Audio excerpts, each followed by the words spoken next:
During this presentation, I'll be talking you through the 4 roles of a coach in different sports. The first role that I'm going to highlight is the coach being a friend. A friend is someone that you can trust, feel comfortable around, and look to for help and support.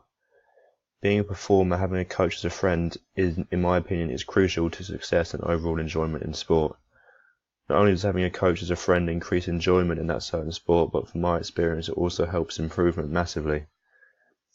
The reason for this is because the coach gets a clearer understanding of you not only as a performer but as a human being. Therefore, this will allow the coach to develop an effective training program that suits your individual needs as a performer. The 3 key components of a friendship that I believe a coach should deliver is trust, a strong overall relationship, and also support. The first aspect I'm going to mention is the importance of trust between you and your coach. Trust is something that everyone needs in a friend, and it is as crucial in a relationship with a coach and their players. The reason being for this is because a performer needs to have trust in their coach that they are going to try their absolute best to ensure that there is maximal improvement for them. The performer will be relying on their coach to have all the right knowledge of their specific sport in order to set up and execute drills to improve their performance. I would say that this could apply a bit more to an individual sport which involves one-on-one coaching, like table tennis for example. This is because the performer will expect their coach to know their strong and weak points really well due to them have working one-on-one together for a long time. Whereas a coach of a football team will be taking training sessions and having to manage up to 20 kids, meaning that he or she cannot obviously dedicate their time to focusing on an individual's performance. Saying that though, all the members of a football team will be putting their trust in their coach to develop them as a team to ensure they are fully structured and drilled for a match day. Overall, as part of a coach taking on that friend role, trust is a vital component to ensure that the performer feels like he or she is getting the most out of the coach they are working with. The second key aspect I'm going to zoom in on is the importance of having a strong relationship. The main reason why having a good connection with your coach is so vital in my view is because it makes the training environment more enjoyable, which could increase the desire to train. This is because you're not only turning up to train in the sport you love playing, but you also are going to be training with someone you are able to have a laugh with and see as your friend. Another advantage of having a good relationship with your coach is that it sparks something in you to want to work harder, not only because you feel comfortable being in the training environment, but also because there might be an element of wanting to impress. At the end of the day, everyone loves to show off and impress in front of their friends. So let's take rugby for an example. As a performer, you might commit to making runs more to score more tries as possible in front of your coach during training. Moreover, you may commit to tackles more to show off your strength and power. Both of these examples might seem stupid because it's just being a bit selfish and showing off, but it will improve overall confidence to committing to making runs and tackling the opposition in an actual match. On the other hand though, if you don't have a good relationship with your coach, it can bring many negative side effects. Some of these being not feeling motivated to work hard, therefore not improving, not enjoying turning up to training sessions due to not having a good relationship with your coach, and also worst case scenario, not enjoying playing the sport altogether. Therefore, clearly proving the importance of having a strong relationship with your coach because it brings the element of fun and enjoyment to training.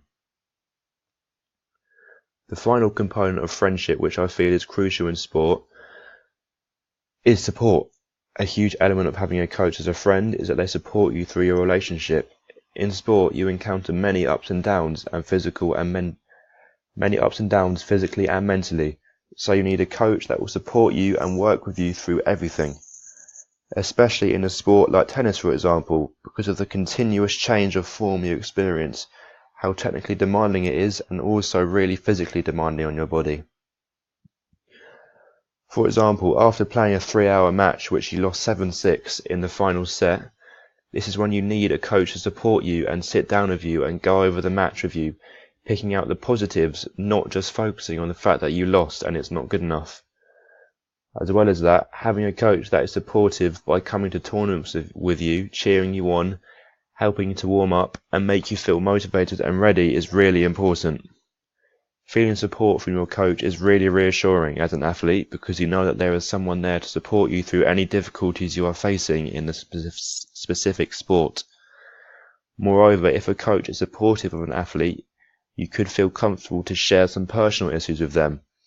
For example, a netball player might show up to training not feeling too great, but they'd be happy to open up to their coach due to them knowing that he or she is supportive, and tell them that maybe they're struggling at home a bit, arguing with their parents, or etc. etc. However, a coach taking on that friend role, there's a few things that they need to be aware of. One thing that the coach needs to be careful of is what I have presented on the screen currently. If they are too friendly and too relaxed, it can lead to a complete lack of discipline and work commitment from their athletes.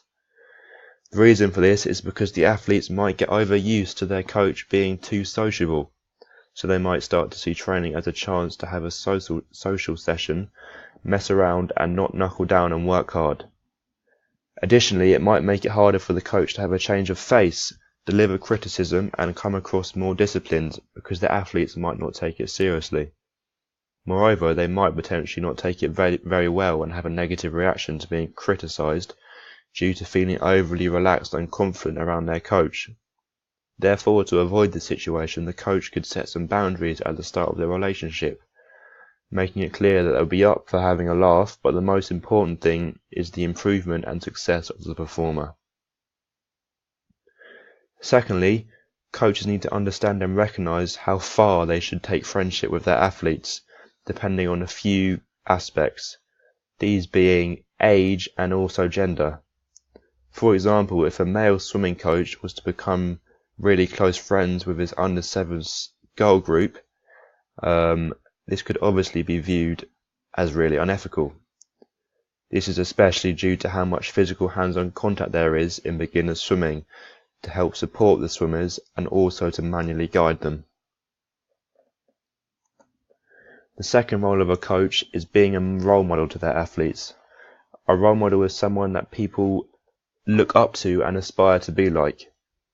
If athletes are lucky, they may have coaches that have had past experience of playing professionally, therefore they can aspire to achieve what they did. However, I'm going to be talking more about how coaches should be setting examples in the sport they represent. Coaches might not realise it, but how they represent themselves and behave is strongly mirrored by their athletes, especially those of younger age groups. Athletes look to their coaches to learn how to behave correctly in specific sports. If coaches don't do this correctly, then it will have a huge negative influence on their athletes. Let's take a football coach for example. A football coach should encourage their players to respect the ref at all times and also the opposition. For example, if a ref was to give away a free kick to the opposition, which a player didn't believe was the right decision, due to the manager having role modelled them correctly, the player will respect the ref's decision, not bother arguing, and carry on with the game. After all, the ref isn't going to change his decision, so that is why managers should get into their players that there's no need to have a dispute with the ref. The reason why I picked out football especially is because football is a sport where you continuously see players getting up in the ref's face when they don't believe the ref's made the right decision and arguing with them. Many other sports have a lot of respect for the ref, especially sports like rugby. So this is why it's crucial for football coaches to role model their players correctly to ensure that their players aren't behaving like idiots on the pitch to the ref. Additionally, as well as teaching their athletes how to respond to unfair in-game decisions, it's important as role models that the coaches respond in the correct way themselves. So if a coach in basketball, for example, feels that a decision is incorrect, however much they might want to argue, as a role model and a sports professional, they shouldn't have a negative reaction to the situation. The reason for this is because it might show their athletes that it's okay to have a negative reaction, and therefore, because the coach is meant to be a role model to them, they might start to react differently to the ref's decision themselves. Instead, the coach should try and motivate his or her team and tell them to keep going and ignore the situation and playing as well as they are. The third role of a coach is being a motivator. This is a huge part of a coach's job to ensure athletes stay interested, committed and dedicated to their sport, like American football clearly shown in this picture. A lack of motivation can be a big reason that athletes drop out of the sport due to not feeling the desire to compete and train. Therefore, having a coach that keeps the fire of motivation burning inside of you is really important. A coach acting as a motivator brings a few points to mind as to the effectiveness of it. These I have presented around the screen. These are keeping the athletes driven, keeping them passionate, increasing performance levels, increasing effort and intensity, and also increasing their arousal levels before big events or matches. I've already briefly mentioned how a coach motivating his performance increases how driven they are. For example, an American football coach during training might get his players together and inform them of the potential they have as a team, and speak highly of them to ensure that they stay driven and committed. Additionally, on a really cold, rainy winter's evening, as a motivator, a netball coach should be able to keep their players' effort and intensity levels at a high level by motivating them to keep working as hard as they can, no matter what the weather. Having a coach that's motivating is also really encouraging for the performer, because it shows them that their coach is really passionate and dedicated to the success of them. Also, another really important time for the coach to act as a motivator is before a sporting fixture. This is when the coach has control of how to pump up his players and prepare them for the match. Depending on the sport, the coach might do this in different ways.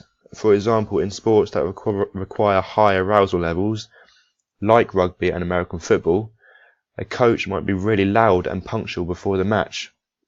The use of this is to motivate the team by getting them fired up to go out and give it their best. Also, because the sports I've just listed are so physical, the performers need to be pumped up in order to have the adrenaline racing through them to commit to every tackle. Saying that, in any team sport like volleyball, a coach might be quite loud and intense as a way of getting the team involved instead of sitting down individually and talking to each player. This allows to create a really high, intense team atmosphere to prepare the athletes to go out and perform. On the other hand though, in individual sports like archery or swimming, a coach might take a slightly different approach in the way of motivating their performer. They might simply sit down with them and go through the tactics of what to do. This is because sometimes in individual sports, the performers might prefer that they are on their own to motivate themselves before competing. This is so they can get themselves in the zone and prepare themselves individually, maybe because of them being more introvertial, meaning that they prefer working on their own. Examples of this might be listening to music or reading their pre-match plan.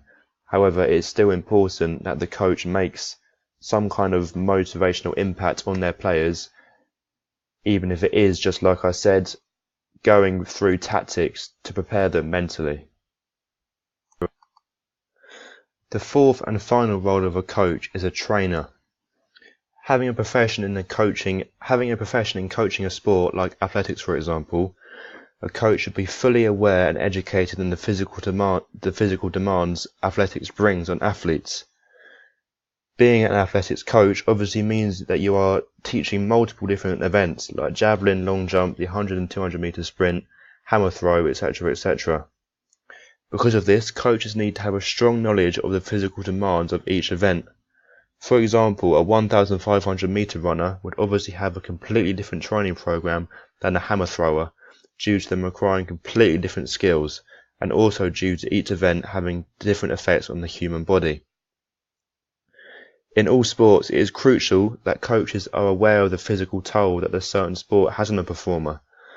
The reason for this is because coaches can set up training drills and improve areas of the body that need extra strength and improvement specific to the sport. That is the most important bit, in my opinion, that is specific to the sport.